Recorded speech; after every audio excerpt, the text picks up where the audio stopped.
So the next option here is vertical axis major grid lines. So you can see the vertical axis that we have here is giving us these horizontal grid lines. You can change these grid lines. You can have them as a dashed line. You can change the dash type. Currently it's a continuous line. If you select this dotted line, these it will be a dotted line. You can change the width of this line so that it becomes wider. You can change the color of this line to black or to orange, whichever you would like to see. So this is how you can change the dash types. So just in case you want to highlight your grid lines so that it is easier to read the data points, you can change the formatting of grid lines from this option. The next option is series shirts. So this is the blue data series. You can format this data series. You can change the color border of this data series. So right now it is blue. If you want it to be green, you can change the color. So the color formatting is similar to what we have already discussed. We will look at this third option, which is particularly for the series options. It is giving us three things to decide. One is plot series on which axis. I told you that you can have two axes. One is the primary vertical axis and one is the secondary vertical axis.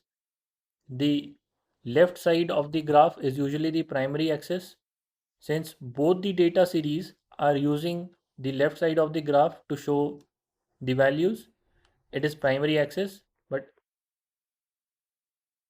if you select the secondary axis for this plot, so you can see this green bar, this 1st January green bar, the sales value are not to be seen on the left axis, they are to be seen on the right axis. The problem with this is the sales bar of shirts is now overlapping the sales bar of pants. So we will bring them back to the primary axis. The second option is series overlap. Series overlap is basically giving us the distance between these two series. So for example, we have the data point of May. We have sales of shirts and pants in May. If I decrease the series overlap, the distance between these two bars will increase. If I increase it, they will start overlapping each other. So after 0, they will overlap each other. You can see they are overlapping. So series overlap is the distance between the two series. The gap width is the gap between the consecutive values of the same series. So for example, this shirt series, the distance between April value and the May value you can change using the gap width. So if you decrease the gap width, the April and May values of shirt series are coming together since it is getting thicker.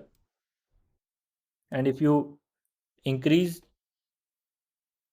the gap width, they will shrink down so that the distance between these two values increases.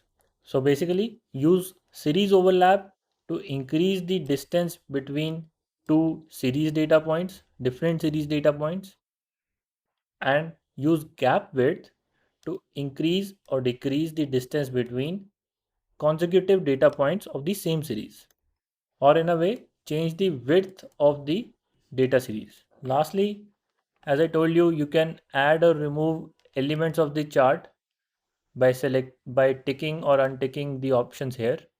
Whenever you add another element, so for example, if I add the axis title, you can see that the that axis title will come in this options. You can select that and format it. So whichever element you want to have, you add it using this plus icon. Once you have added it, you can format it by selecting it here. These are all the formatting options that we usually use. Practice some of them out on your own and see you in the next lecture.